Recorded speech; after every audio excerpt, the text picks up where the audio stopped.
Subscribe करें और bell दबाएं ताकि कोई खबर रह न जाए।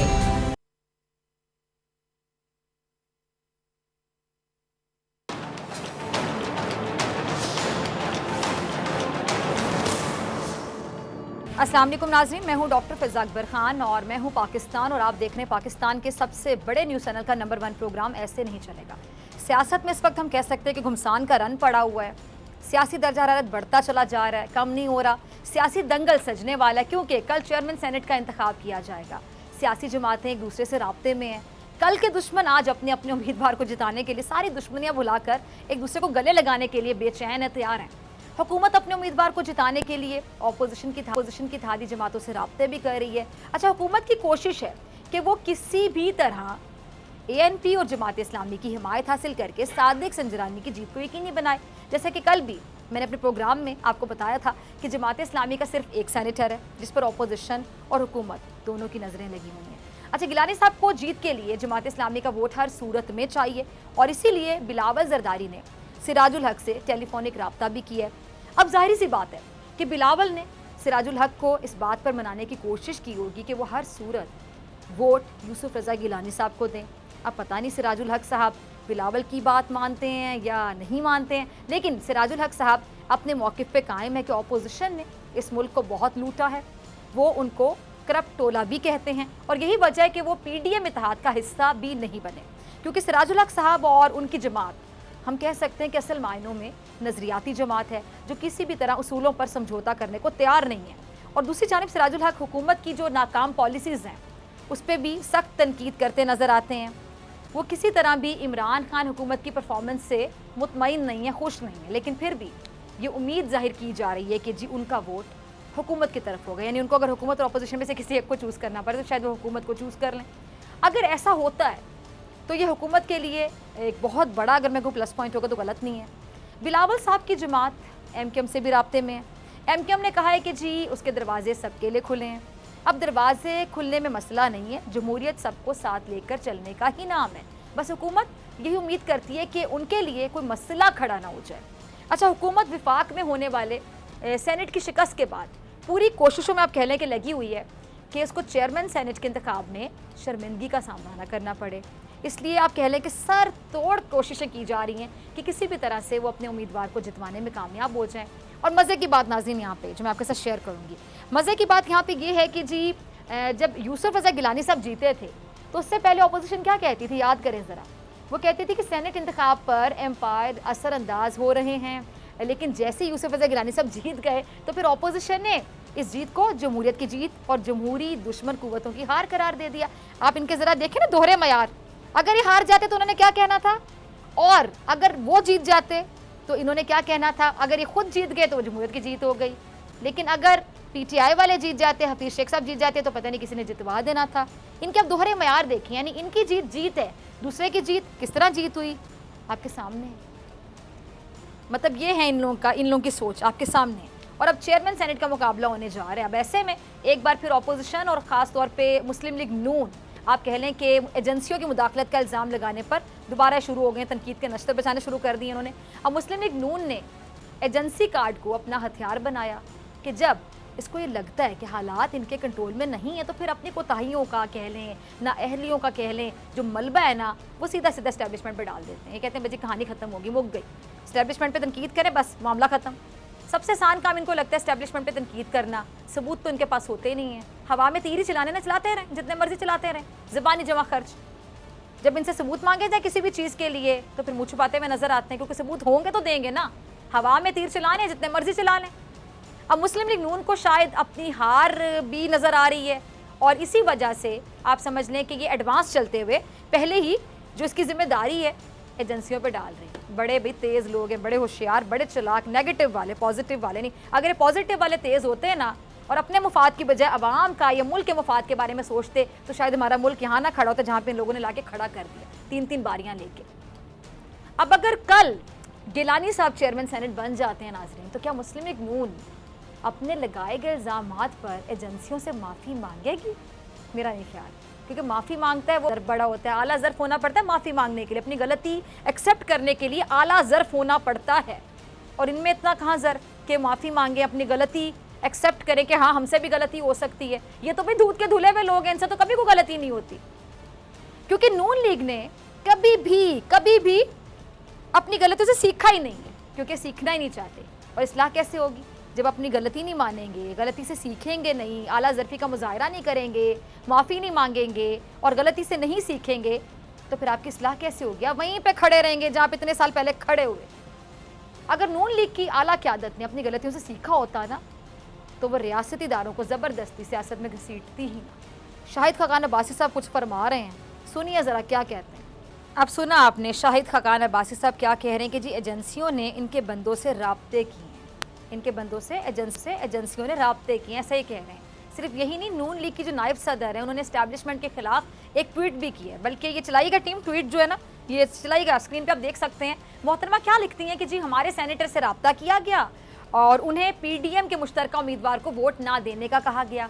अब आप देखें नाजरीन कि किस तरह से मुनज़्ज़म तरीके से ये तासुर देने की कोशिश की जा रही है। ट्वीट आप देख सकते हैं, यानी ये तासुर दिया जा रहा है कि एजेंसियां ऑपोजिशन पर दबाव डाल रही हैं और हुकूमत के उम्मीदवार को जितवाने की पूरी कोशिश कर रही हैं, दबाव डाल के, बकौल इनके।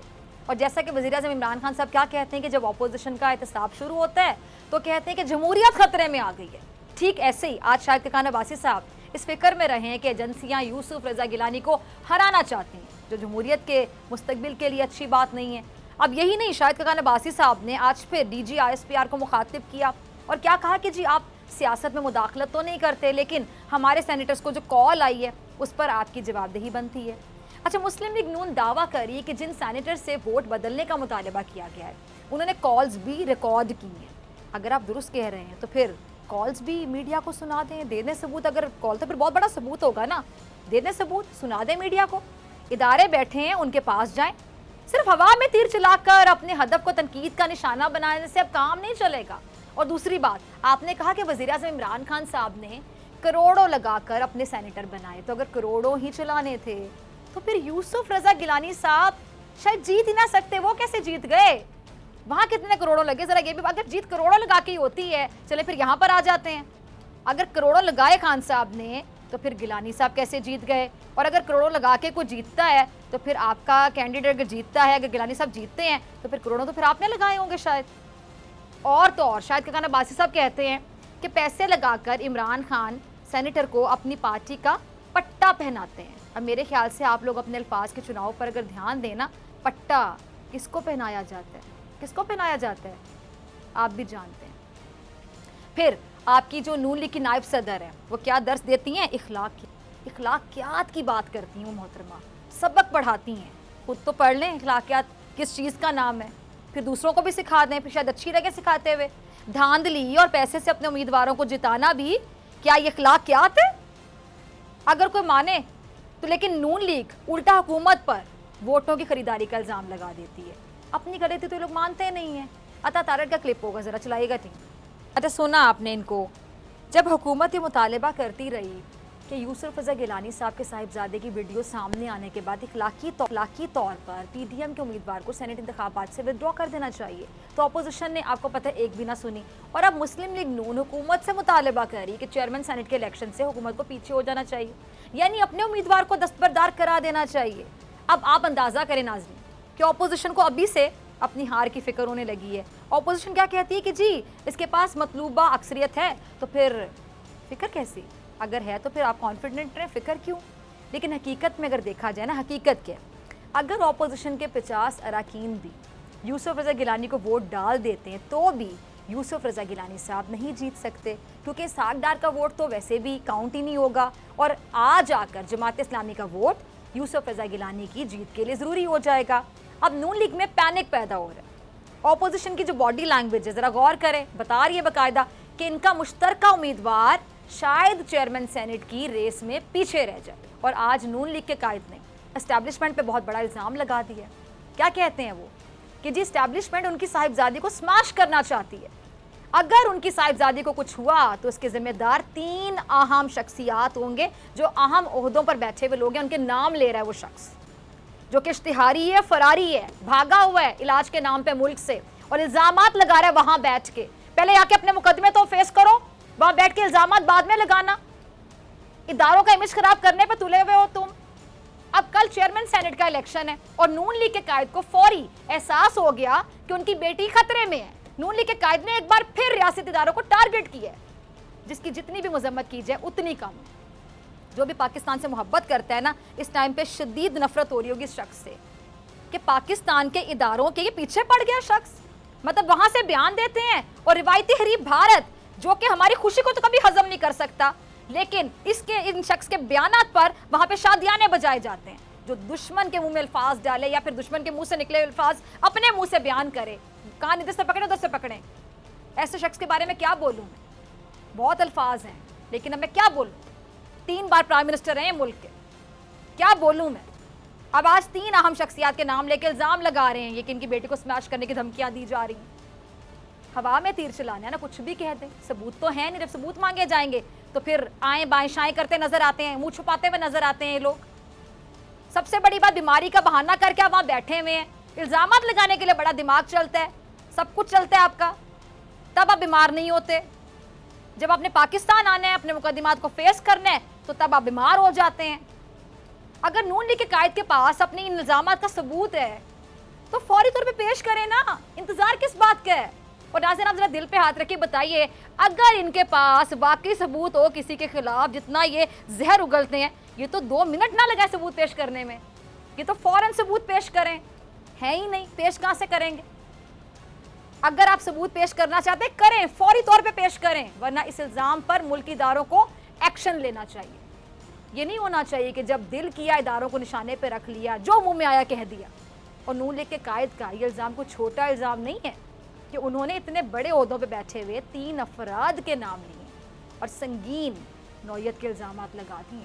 अब इस बार इनके इल्जामात के गलत साबित होने पर कानूनी कार्रवाई होनी चाहिए, अब नहीं तो कब? अब इनके इल्जामात का सिलसिला बंद हो जाना चाहिए, क्योंकि इनके इल्जामात लगाने से हमारी रियासती इमेज खराब होता है। और फिर जब उन इदारों की तरफ से वजाहतें दी जाती हैं तो अपोजिशन को यह भी बुरा लगता है कि वजाहतें भी क्यों दी जा रही हैं। अच्छा नाज़रीन, एक तरफ मुस्लिम लीग नून चेयरमैन सेनेट के इलेक्शन में एस्टैब्लिशमेंट की मुदाखलत का इल्ज़ाम लगा रही है, तो वहीं पर यूसुफ रज़ा गिलानी साहब कहते हैं कि एस्टैब्लिशमेंट न्यूट्रल है। समझ आती है आपको इन लोगों की, कोई क्या कहता है, कोई क्या कहता है, सबकी अपनी अपनी वक्री वक्री कहानी है। चलाइए ज़रा गिलानी साहब क्या कहते हैं, इनको भी ज़रा सुनिए। गिलानी साहब क्या फरमा रहे हैं कि जी उन्हें इस बात की कोई परेशानी नहीं है कि एस्टैब्लिशमेंट सेनेट इलेक्शन पर असरअंदाज हो सकती है। इन्होंने मुस्लिम लीग नून के यानी कह लें कि उस मौक़िफ़ की तरदीद कर दी है कि एस्टैब्लिशमेंट इनको हराने में कोई किरदार अदा कर रही है। अब आप देखें नाजरीन के नून लीग से ज़्यादा तो पीपल्स पार्टी को फिक्र होनी चाहिए कि अगर नून लीग की एस्टैब्लिशमेंट वाली बात मान ली जाती, लेकिन पीपल्स पार्टी से ताल्लुक़ रखने वाले जो PDM के मुश्तरका उम्मीदवार हैं वो खुद ये कह रहे हैं कि एस्टैब्लिशमेंट न्यूट्रल है, लेकिन नून लीग किसी जिद्दी बच्चे की तरह बज़िद यूसुफ रज़ा गिलानी के खिलाफ गेम हो रही है। सब कुछ नून लीग को पता होता है, वैसे आपस की बात है, जिसके खिलाफ गेम हो रही है वो कह रहे हैं न्यूट्रल है वो, और नून लीग वाले कह रहे हैं कि जी गेम हो रही है। अजीब लोग हैं ये, इसे कहते हैं शाह से ज़्यादा शाह के वफादार। अब अगर मुस्लिम लीग नून शिबली फराज के बयान को कह लें कि संजीदगी से ले रही है, तो ये मेरे ख्याल से इनकी खुद की सरदर्द है। शिबली फराज का ज़रा क्लिप देखिए। सुना आपने, सच्ची बात यह है कि चेयरमैन सेनेट और डेप्यूटी चेयरमैन सेनेट का जो इंतखाब है हुकूमत और अपोजिशन दोनों के लिए, आप कह लें कि दोनों के लिए ज़िंदगी मौत का खेल बन चुका है, मसला बन चुका है, बहुत बड़ा मसला। अब ये दुरुस्त है कि वज़ीर आज़म इमरान खान साहब करप्शन में लिपटा हुआ जो निज़ाम है बदलना चाहते हैं, उनकी नीयत है बदलने की, इसमें किसी किस्म का शक नहीं किया जा सकता उनकी नीयत पर। वो बदलना चाहते हैं, जिद्दोजहद भी कर रहे हैं, स्ट्रगल भी कर रहे हैं, माफिया का सामना भी कर रहे हैं, तनकीद का सामना भी कर रहे हैं प्राइम मिनिस्टर साहब, क्योंकि वो इस करप्शन वाले निज़ाम को बदलना चाहते हैं। अब इसीलिए उन्होंने सेनेट में खुफिया के बजाय शो ऑफ हैंड्स तरीकाकार लाने की पूरी कोशिश की, उन्होंने पूरी कोशिश की, लेकिन जिनकी सियासत ही करप्शन से शुरू होती है और करप्शन पे ख़त्म होती है, वो इस तरीकाकार को कैसे बदलने दे सकते थे? बिलाखिर वही लोग जीते, नहीं बदल सका तरीका। अब इसलिए सेनेट के इंतखाबात खुफिया वोटिंग के ज़रिए हुए और हुकूमत अक्सरियत रखने के बावजूद कामयाब नहीं हो सकी। हफीज़ शेख साहब कामयाब नहीं हो सके।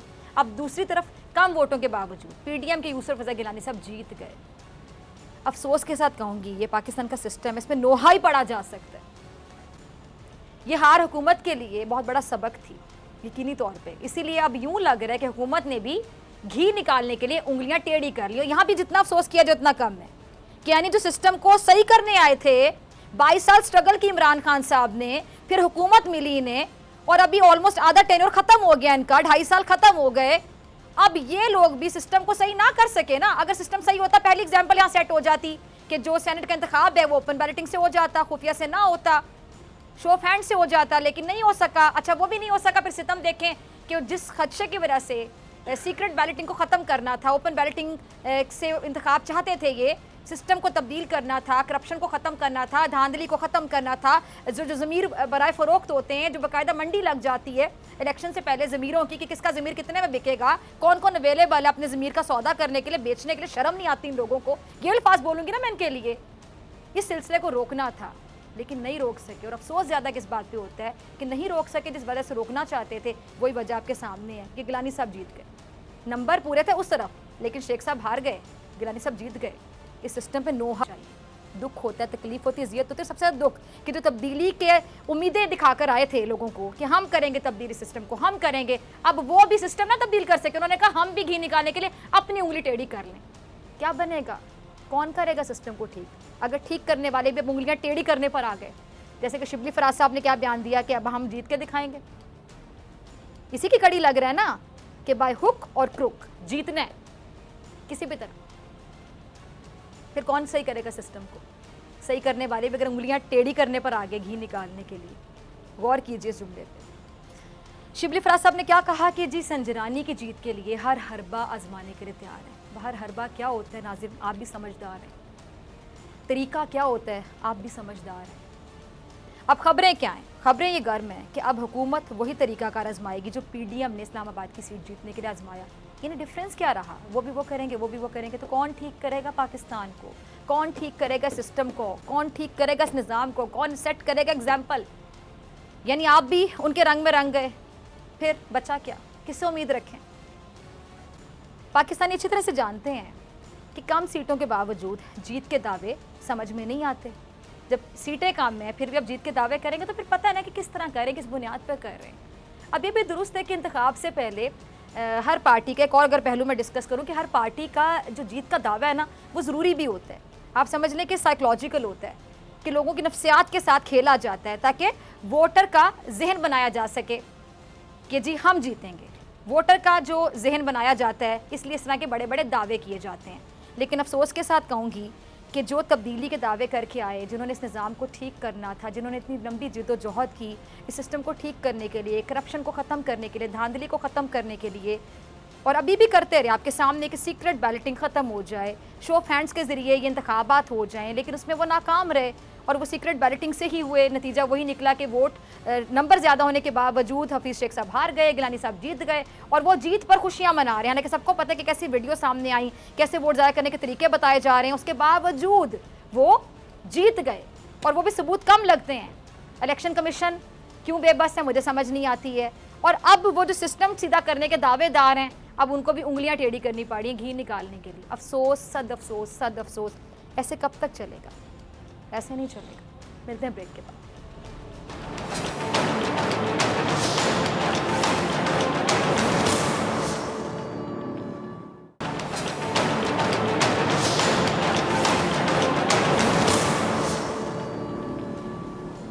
वेलकम बैक नाज़रीन। इस वक्त मुल्क में सियासी गहमा गहमी और कह लें कि जोड़ तोड़ का जो सिलसिला अगर मैं कहूँ अरूज पर है तो गलत नहीं होगा। हुकूमत और अपोजिशन सेनेट में अपना चेयरमैन और डेप्यूटी चेयरमैन लाने के लिए भाग दौड़ कर रहे हैं। चेयरमैन सेनेट और डेप्यूटी चेयरमैन के इंतखाब से पहले हुकूमत और अपोजिशन की जानिब से आप देख रहे हैं कि इल्ज़ामात की सियासत भी की जा रही जो कि अरूज पर पहुँच चुकी है।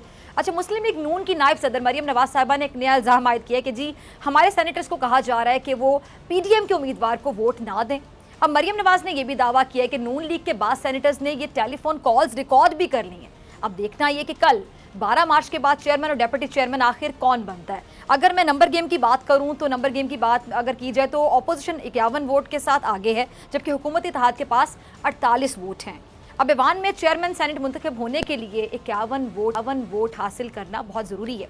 सबकी नज़रें कल के दिन पर लगी हुई हैं। अब देखना है कि जीत किसकी होती है, ऑपोजिशन की होती है या फिर हुकूमत की होती है? इस पे बात करने के लिए मेरे साथ मौजूद है सीनियर रहनुमा पीटीआई उस्मान डार साहब। बहुत शुक्रिया डार साहब आपके वक्त के लिए।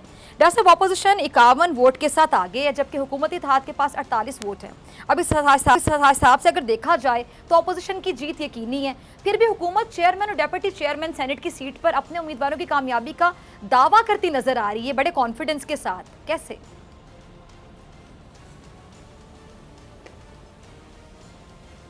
देखिए, इसी ऐवान के अंदर वो 14 सेनेटर्स बैठे हैं। जब पीडीएम तरीके अदम एतमाद की तहरीक लेके आई, मैं आपको कौम को याद दिलाना चाहता हूँ कि उन्होंने अदम एतमाद किया पीडीएम के ऊपर और उन्होंने वोट नहीं दिया तरीके अदम एतमाद के वक्त जो सेनेटर के पिछले सादक संजरानी साहब के खिलाफ लेके आए थे। मैं समझता हूँ सादक संजरानी साहब अपने सेनेटर्स के साथ बड़े क्लोज कोऑर्डिनेशन में उन्होंने सर्व किया इस सेनेट में। मुश्किल वक्त में वो अपने सेनेटर्स के साथ खड़े रहे, उनके काम करवाते रहे।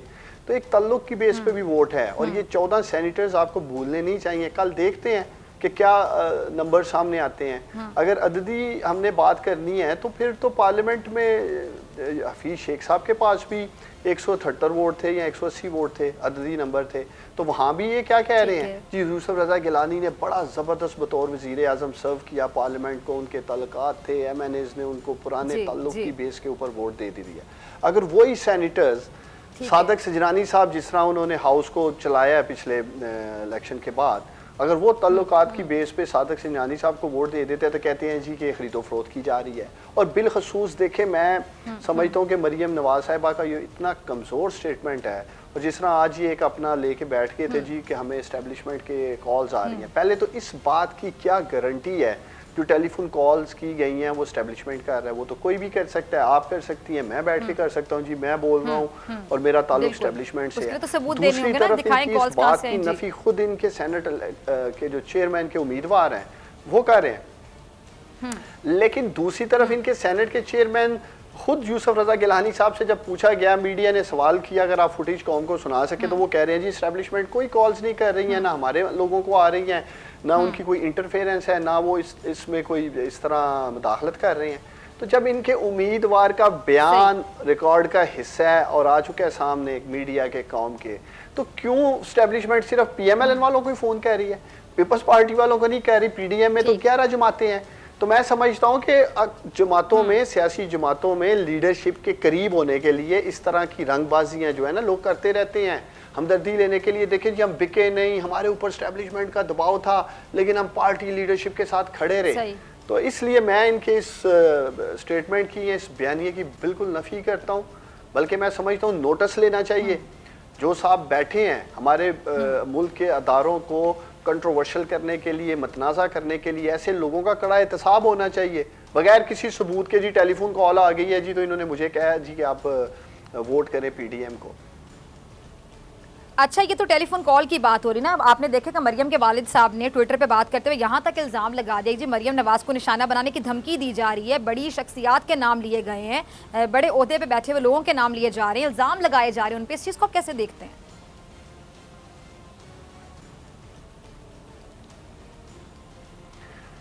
देखिए, मैं समझता हूँ कि PMLN ने पूरी कोशिश की गुज़श्ता 1.5 से 2 सालों में, बिलखसूस मियाँ नवाज शरीफ साहब ने, मरियम नवाज साहिबा ने, कि हम पाकिस्तान के अदारों को कंट्रोवर्शियल करें, उनको मतनाज़ा बनाने की कोशिश की। NAB को देख लें, FIA को देख लें, हमारी अजीम पाक फ़ौज को देख लें, पाकिस्तान की अदालतों को देख लें। कोई एक ऐसा इंस्टीट्यूशन बताएं आप जिसके ऊपर अटैक ना किया हो PMLN की लीडरशिप ने। कोई एक इंस्टीट्यूशन बना दे। आज इलेक्शन कमीशन ऑफ पाकिस्तान में इनके हक में फैसले आ रहे हैं तो उसके दफा में खड़े हो गए जी, बड़ा ज़बरदस्त काम कर रहा है। ठीक 1 माह कबल इनकी तकरीर ठीक इलेक्शन कमीशन के बाहर सुनाए कौम को मरियम नवाज की, जिसमें वो टारगेट कर रही थी, अटैक कर रही थी इलेक्शन कमीशन ऑफ पाकिस्तान को और कह रही थी जी आप लोग भी शामिल हैं और ये सब कुछ। तो जब फैसले इनके हक में आते हैं, जिस अदारे से भी आते हैं, वो अदारा इनके लिए ठीक है, और उसी अदारे से इंसाफ पे मबनी जब फैसला इनके खिलाफ आ जाता है तो उसको ये मिलाइन करना शुरू कर देते हैं, उस अदारे को ये कंट्रोवर्शियल करना शुरू कर देते हैं। तो बुनियादी तौर पे इक़्तिदार में रहने के लिए ये किसी हद तक जा सकते हैं। मैं आपको बताऊं, आपके सामने है इक़्तिदार, यानी इक़्तिदार में रहने के बहाने हैं ये। ठीक है, इक़्तिदार में रहने के बहाने हैं। ठीक है, अच्छा डॉक्टर साहब, ये हुकूमत ने जो सिंध के 2 नाराज एमपीएस को पार्टी से बाहर कर दिया है, लोग सवाल ये उठा रहे हैं इक़्तिदार कि के बगैर रह ही नहीं सकते। जी जी ठीक है जी, अब ये जरा ये बताइए कि जो हुकूमत ने सिंध के 2 नाराज एमपीएस को पार्टी से बाहर किया, लेकिन ऐसे एमएनएस जिन्होंने सेनेट में आपके खिलाफ वोट दिया उनको माफ़ कर दिया गया, जिन्होंने बाकायदा अपने ज़मीर फॉर सेल रेट लगवाए, और मतलब हम कह सकते हैं कि जो नाराज़गी का इजहार सामने से करेगा उसे सज़ा दे दें, जो पीठ पर वार करेगा, पीछे से वार करेगा, छुप के वार करेगा, उसे माफ़ कर दिया जाए। ये कैसा इंसाफ है, और वो भी तहरीक इंसाफ का, जिसका नाम इंसाफ है, तहरीक इंसाफ।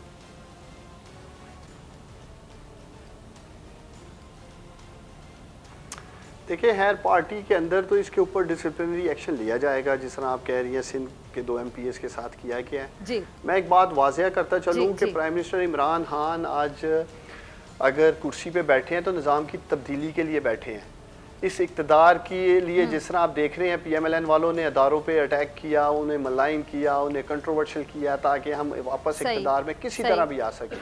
प्राइम मिनिस्टर इमरान खान की सारी जद्दोजहद इस निज़ाम की तब्दीली के लिए है, साफ़ और शफाफ इंतखाबात के लिए, आम आदमी के लिए है, गरीब आदमी के लिए है। तो इसलिए आप क्या एक्सपेक्ट कर रही हैं कि प्राइम मिनिस्टर इमरान खान इस गले सड़े करप्ट सिस्टम के साथ कंप्रोमाइज कर जाएंगे? वाहिद शख्स था जो खड़ा रहा हर तक सुप्रीम मैं क्या कोर्ट में। एक्सपेक्ट करूं, मुझे तो बड़े अफसोस के साथ ये कहना पड़ेगा, आज मैं बड़े अफसोस के साथ कह रही हूं कि जिस सिस्टम के लिए आप लोग, ठीक है, जिस सिस्टम के खिलाफ आप लोग लड़ाई कर रहे हैं, जिद्दोजहद कर रहे हैं, आप इस सिस्टम को बेहतर करना चाहते हैं, शफाफ करना चाहते हैं, जिस तरह की ओपन बैलेटिंग की तरफ आप लोग जाना चाह रहे थे लेकिन नहीं जा सके। आपके सामने नतीजा कि जी नंबर पूरे थे हफीज शेख साहब के लिए, लेकिन जो वोट मिल गए यूसुफ रजा गिलानी साहब को, कैसे मिल गया आपको भी पता, सबको पता है, यानी सिस्टम हमारा वैसा ही रहा। अब मुझे जरा ये बता दें कि शिबली फराज साहब दावे क्या कर रहे हैं, आपके सामने है, शेख रशीद साहब दावा क्या कर रहे हैं कि जी हम तो जीतेंगे। अब ये ऑपोजिशन के लिए बड़ा टफ टाइम होगा, नंबर अगर आपके काम में है तो आप फिर कैसे जीतेंगे? आप लोग भी वैसे जीतेंगे जैसे सेनेट इंतखाबात में गिलानी साहब जीते हैं, यानी खुलेआम तमाम लोग प्रमोट करें, चाहे ऑपोजिशन वाले हो चाहे हुकूमत वाले हो, कि जी हाँ अब यही तरीका है, अब हमने जीतना है तो फिर जीतना है, जिस तरह मर्जी जीतना पड़े। तो फिर वही सिस्टम आप प्रमोट कर रहे हैं ना, आप मेरी बात समझ रहे हैं? सिस्टम कैसे चेंज हुआ? देखिए सेनेट, नहीं ऐसी बात नहीं है। जी जी देखें, मेरी कोई वीडियो, उस्मान डार की वीडियो या हमारी किसी सीनियर रहनुमा की वीडियो आई है, एडवांस पकड़ लिया बाबा, ये फ्लोर ऑफ द हाउस आपके साबिक वजीर आजम राजा परवेज अशरफ साहब फरमा रहे थे, इस हद तक इखलाकी दिवालियापन का शिकार हो चुके हैं हम। मैं तो उन वोटर्स का सोचता हूँ जो वोट दे के इन लोगों को असेंबली तक पहुंचा रहे हैं और वो क्लेम कर रहे हैं सीना तान के, हाँ मैं एडवांस दे रहा हूँ आपके पार्लियामेंटेरियंस को, हुकूमत के नुमाइंदों को। यहाँ कोई ऐसी वीडियोज आपके सामने आई हैं जैसे मरियम नवाज ने कहा पैसा नहीं टिकट चली है? क्या हम कोई कह रहे हैं हमने टिकट दे दिया किसी को? क्या अली गिलानी की तरह रंगे हाथों जो पकड़े गए यूसुफ रजा गिलानी के बेटे, इस तरह की कोई वीडियोस आ चुकी है? कोई पैसों का लेन देन हम कर रहे हैं? मैं आपको ये कह रहा हूँ, इसी हाउस में 14 सेनेटर्स बैठे हैं जिनको इन्होंने फिक्स नहीं किया था, जिनके ये नाम सामने लेके आए थे, आज वो ऑलरेडी, देखिए वो तो पहले ऐसे लोग आजाद हैं, कोई पकड़ने वाला नहीं, कोई पूछने वाला नहीं है ऐसे लोगों को।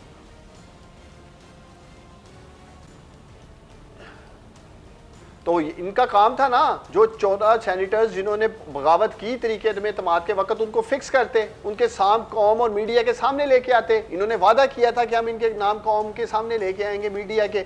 आज वही 14 सैनिटर्स अंदर हैं। जब कल वोट किया जाएगा, कल देखते हैं वो किस तरह वोट करते हैं। तरीके में इत्तेमाद में तो उन्होंने PDM का साथ नहीं दिया था, इसलिए कि PDM पूरा रियासत मुखालफ बयानियां हमारी अजीम पाक फौज के खिलाफ जहर उगल रही थी, लिहाजा उन लोगों ने नहीं इनका साथ दिया। एक इस अमल में कि जो सेनेट का एक चलता प्रोसेस को तबाह करना चाह रहे थे, हराब करना चाह रहे थे। तो इसी तरह कल हम देखते हैं क्या सिचुएशन है, लेकिन बड़ा क्लोज कांटेदार मुकाबला है। कल के लिए मुझे ये समझा देना, थोड़ी सी बात समझा दें, मुझे ये चीज समझ नहीं आ रही, मुझे चीज हजम नहीं हो रही है कि तहरीक इंसाफ, चले जी ऑपोजिशन का तो मान लिया ना कि उनका तो सिलसिला ऐसे चल रहा है, आप लोग बताते रहते हैं। अब आप लोग तो तहरीक इंसाफ वाले हैं, गवर्नमेंट तो सिस्टम को चेंज करना चाहती है, आप लोग तो तब्दीली का नारा लगा कर आए थे। इमरान खान साहब ने 22 साल स्ट्रगल की है, 2.5 साल से आप लोगों की हुकूमत है, आधा टेनर आप लोग पूरा कर चुके हैं। अगर आप लोगों के मिनिस्टर्स जिस तरह दावे करें, आके अल्लाह बातें करें कि बाय हुक या बाय क्रुक हमने जीतना है, हम जीत के दिखाएंगे, तो फिर कैसे नंबर फिर आप लोग कैसे पूरा करेंगे? आप भी खरीदेंगे लोगों को? देखिए मैं समझ नहीं, देखिए हम हर लिहाज से सियासी आइनी कानूनी जंग लड़ेंगे। हमें कोई ज़रूरत नहीं खरीदो फरोख्त करने की। 14 लोग जो सैनिटर्स थे, क्या हमने उन्हें पैसे दिए थे जो इनके खिलाफ पहले ही जा चुके हैं? मैं आपको ये कह रहा हूँ कि इसके अंदर इत्तेहादी जमातें बैठी हैं यहाँ पीडीएम के अंदर 11 जमातों का एक मिक्स अचार है, तो इसलिए आप किसी के पास भी जा सकते हैं। सादक सिंजानी साहब सबके पास गए हैं, उन्होंने सबसे वोट मांगा है। अगर ताल्लुकात की बेस पे सादक सिंजानी साहब ने जिस तरह अपने सेनेटर्स के साथ काम किया है, उनके मुश्किल वक्त में काम आए हैं, अगर उनको 2 से 3 सेनेटर्स वोट कर देते हैं और वो इलेक्शन जीत जाते हैं सादक सिंजानी साहब, तो मैं समझता हूँ इस रिजल्ट को कबूल करने वाली बात है। 14 सेनेटर्स एक तरफ हैं, यूसुफ रजा गिलानी तो सेनेट का कभी हिस्सा ही नहीं रहे, पहली दफा वो सेनेट में आ रहे हैं। तो अगर पीडीएम यानी आप कहना चाह रहे हैं कि सादिक साहब अपने कैरेक्टर की बुनियाद पर या पर्सनल ताल्लुक की बुनियाद पर वोट ले सकते हैं, किसी किस्म की धांधली के मुकाबले में उनको ठीक है। अच्छा डॉक्टर साहब आखिरी सवाल, जो पीडीएम की जानिब से ये जो लॉन्ग मार्च में क्या कह सकते हैं, अगर मैं देखिए अगर इनकी वीडियोस मंजरे आम पे ना आती, अली गिलानी की और राजा परवेज अशरफ की, मरियम नवाज की, इनके बयानात वीडियोस ना आते, तो शायद लोग समझ सकते थे, कौम मान भी लेती कि शायद यूसुफ रजा गिलानी ने तल्लुक की बेस पे 15, 16, 17 एमएनए से वोट ले लिया है। लेकिन जब ये खुद कंफर्म कर रही है कि एडवांस नहीं है भाई, तकलीफ और अजियत फ्लोर ऑफ द हाउस कह रहे हैं एडवांस पकड़े हैं सामने आ चुकी, फिर गिलानी की लेकिन वीडियो, उसके बावजूद जीत का जो सेहरा है वो किसके सर पे गया जी? गिलानी साहब जीत गए, गिलानी साहब जीत गए, मतलब वीडियोस के बावजूद गिलानी साहब जीत गए और वो लोग सेलिब्रेट कर रहे हैं अपनी जीत को, अचीवमेंट बता रहे हैं उसको। इस पे तो दुख होगा ना, अफसोस होगा किसी भी पाकिस्तानी को, कितना कमजोर सिस्टम है हमारा। लोगों का सवाल, पाकिस्तान के मीडिया का सवाल बनता है इलेक्शन कमीशन ऑफ पाकिस्तान से। देखिए कमजोर नहीं है, बात ये है कि ये सवाल जो आप कर रही हैं कि फिर भी एक करप्ट प्रैक्टिसेस के बाद एक शख्स सेनेटर बन के अब सेनेट के चेयरमैन का इलेक्शन लड़ रहा है, तो 22 करोड़ अवाम, और फिर वहां पे वीडियोस भी किसी को सबूत ना लगे, वो वीडियोस भी आपको सबूत के लिए ना काफी लगे, उस पे क्या तकलीफ नहीं होती? कर दिया, यहाँ वीडियोस के लिए लंबी तारीखें दी जा रही है।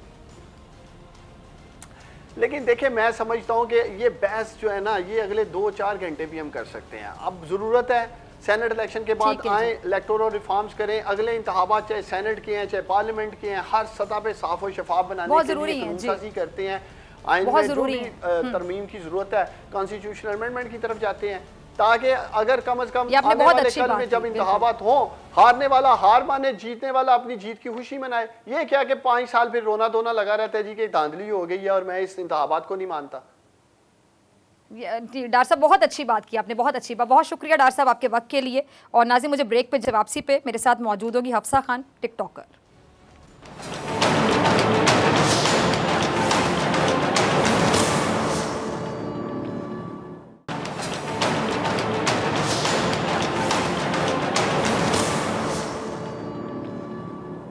वेलकम बैक नाज़रीन। सोशल मीडिया ऐप टिकटॉक जो आजकल के नौजवानों में काफ़ी मकबूल है, इस ऐप पर जहां नौजवान लड़के लड़कियां ख़वातीन बच्चे अपनी वीडियोस बनाकर शेयर करते हैं, वहीं पर पाकिस्तान के कई अफराद ने टिकटॉक पर रातों रात बेपनाह शोहरत भी हासिल की और मीडिया इंडस्ट्री में अपने कदम भी जमाए हैं।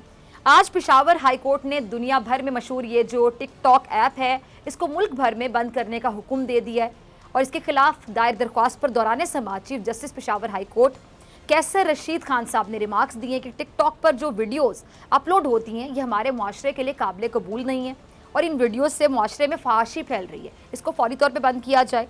अच्छा, chief justice Peshawar high court ने DGPTA से इस्तफसार किया है कि क्या टिकटॉक ऐप बंद करने से उनको नुकसान होगा, जिस पर DG ने जवाब दिया कि जी हाँ नुकसान होगा। और उन्होंने अदालत को यह भी बताया कि हमने टिकटॉक के अहदेदारों को दरख्वास्त दी है लेकिन अभी तक कोई मुस्बत जवाब सामने नहीं आया। अच्छा, उस पर भी chief justice Peshawar high court ने कहा कि जब तक टिकटॉक के ओहदेदार आपकी दरख्वास्त पर अमल नहीं करते हैं और गैर इखलाकी मवाद रोकने के लिए आपके साथ ताउन नहीं करते हैं, उस वक्त तक टिकटॉक ऐप बंद कर दी जाए। इस बात करने के लिए मेरे साथ मौजूद हैं हफ्सा, बहुत शुक्रिया। हफ्सा, मैं ये जानना चाहूँगी सबसे पहले कि आपका क्या रिएक्शन है इस खबर के बाद, क्योंकि अगर मैं बात करूँ, चलें मनफी पहलू भी हैं मस्बत पहलू भी हैं, क्योंकि टिकटॉक के बायस अगर हम कहते हैं कि जो नेगेटिव चीज़ें भी सामने आती हैं, गैर इखलाकी चीज़ें भी सामने आती हैं, लेकिन बहुत से लोगों ने अपने टैलेंट का लोहा मनवाया है, वो लिमिट्स में रहते हुए, बाउंड्रीज में रहते हुए काम कर रहे हैं, उन्होंने अपनी पहचान बनाई है, बल्कि पैसे कमा रहे हैं बहुत से लोग, क्या कहेंगी? कह रही हैं मुझे बहुत अफसोस हुआ है क्योंकि बहुत सारे कैंपेन्स होते हैं, बहुत सारी चीज़ें होती हैं जो टिकटॉक के ज़रिए चल रही होती हैं। टिकटॉक के ज़रिए जैसे आपने कहा बहुत लोग कमा भी रहे होते हैं, लेकिन बहुत लोग हैं जो फजूल वीडियोस डालते हैं, तो उनकी वजह से टिकटॉक बैन हुआ है।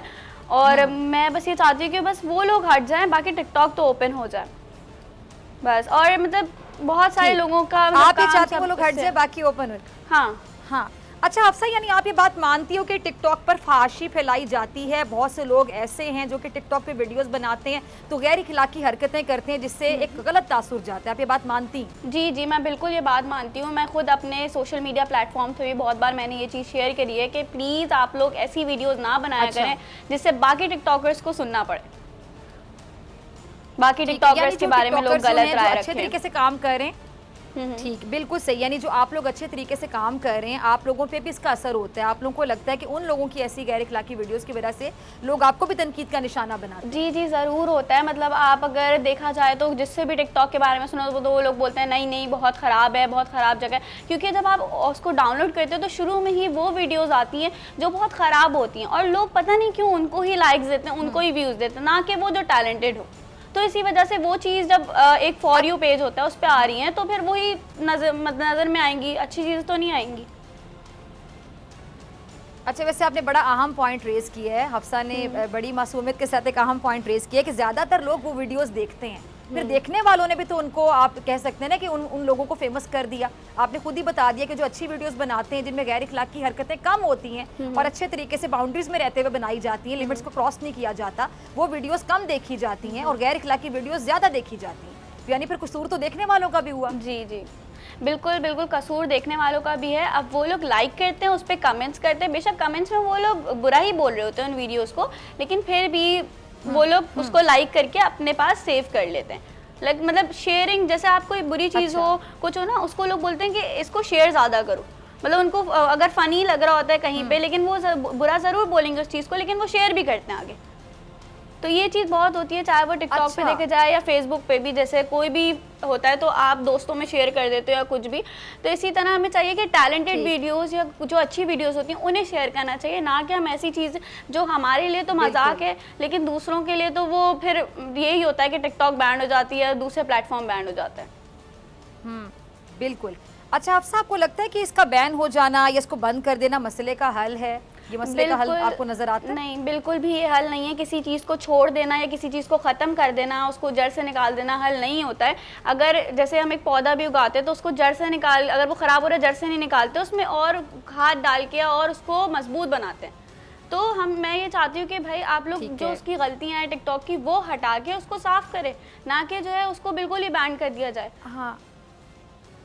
अच्छा हफ्सा, अभी जिस तरह आपने बताया कि जो गैर इखलाकी वीडियोस बनाने वाले टिकटॉकर्स हैं उनकी वीडियोस पे व्यूज़ ज़्यादा आते हैं, लाइक्स ज़्यादा आते हैं, भले उनको तनकीद का निशाना बनाया जाता है, जो अच्छा टैलेंट होता है उनको ज़्यादा नहीं देखा जा रहा होता, उनके लाइक्स कम होते हैं। तो जो लाइक्स होते हैं, व्यूज़ होते हैं, ज़रा ये भी समझाइएगा आम नाजरीन को जिनको नहीं पता, उससे कमाई कैसे होती है? जिनके लाइक्स ज़्यादा होंगे, व्यूज़ ज़्यादा होंगे तो अंडरस्टूड सी बात है कि उनकी कमाई भी ज़्यादा होगी, और जिनके कम होंगे उनकी कम होगी इनकम। ज़रा ये भी समझाइएगा। नहीं, टिकटॉक से कमाई नहीं होती, टिकटॉक से सिर्फ आप फेम हासिल कर सकते हो। उसके बाद जब आप फेम ले लेते हो तो फिर दूसरे जो लोग होते हैं वो आपके पास आते हैं ऑटोमेटिकली कि भाई हमारा ये काम कर दो, हम आपको इतने पेमेंट दे देंगे।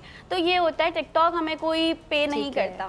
टिकटॉक इज द प्लेटफॉर्म जिस पे हम सिर्फ फेम कमा सकते हैं। ठीक है, यानी आप ये कहना चाह रही हैं कि जो लोग वहाँ पे टिकटॉक पे वीडियोस बनाते हैं उनको फेम मिलता है तो उनसे डिफरेंट कंपनीज राब्ते करती हैं, डिफरेंट लोग अपने प्रोडक्ट्स की एडवर्टाइजिंग के लिए राब्ते करते हैं, उनको पे करते हैं, जो मुझे समझ आई। जी जी, बिल्कुल बिल्कुल, यही होता है कि डिफरेंट कंपनीज जो है अपने प्रोडक्ट्स वगैरह की लॉन्चिंग वगैरह के लिए उनको राब्ता करते हैं। ठीक है जी। अच्छा, तो क्या अब क्या फिर अब ये पैगाम देना चाहेंगी लास्ट में? आपका शुक्रिया अदा करने से पहले मैं चाहूँगी आप अपने जितने भी बाकी टिकटॉकर्स हैं उनको क्या पैगाम देना चाहेंगी जिनकी वजह से आप जैसे लोगों को भी, टैलेंट को भी मसाइल का सामना करना पड़ता है? मैं बिल्कुल ये बोलना चाहूँगी, प्लीज़ आप लोग जो है खुद भी सही हो जाएं और हम लोग को भी सही हैं, हम लोग को भी सही दिखाएं, ना कि आप लोगों की वजह से हम लोग ख़राब हो, हम पे वो लगे कि भाई टिकटॉकर्स तो होते ही ख़राब हैं, टिकटॉकर्स तो होते ही ज़ीरो हैं। तो आप लोग प्लीज़ अपनी वीडियो सही कर लें, वरना मैं हुकूमत से यही दरख्वास्त करूँगी कि भाई ऐसे लोगों के अकाउंट्स बैन करें, ऐसे लोगों के ऊपर बैन लगाएं जो ये लोग टिकटॉक यूज़ ना कर पाएँ। ठीक है जी हफ्सा, बहुत शुक्रिया आपके वक्त के लिए। और ना पहले मैं यही कहना चाहूँगी कि चीफ जस्टिस पाकिस्तान और मुतल्लिका हुकाम से हम रोज़ाना गुजारिश करते हैं, आज भी मन से गुजारिश करूँगी कि चेयरमैन पैमरा सलीम बेग साहब जो कि अपने ओहदे का नाजायज़ इस्तेमाल करते हैं, गलत इस्तेमाल करते हैं, अपनी कुर्सी का गलत इस्तेमाल करते हैं, उनको इस ओहदे से हटाया जाए और किसी अहल शख्स को मेरिट की बुनियाद पर उस कुर्सी पर, उस ओहदे पर बिठाया जाए। इसी के साथ डॉक्टर फिज़ा अकबर खान को दीजिए इजाज़त। आपसे मुलाकात होगी इंशाल्लाह कल सेम टाइम सेम चैनल। अगर ज़िंदगी ने वफ़ा की, दुआओं में याद रखिएगा, अपने प्यारों का बहुत ख्याल रखिएगा। अल्लाह ने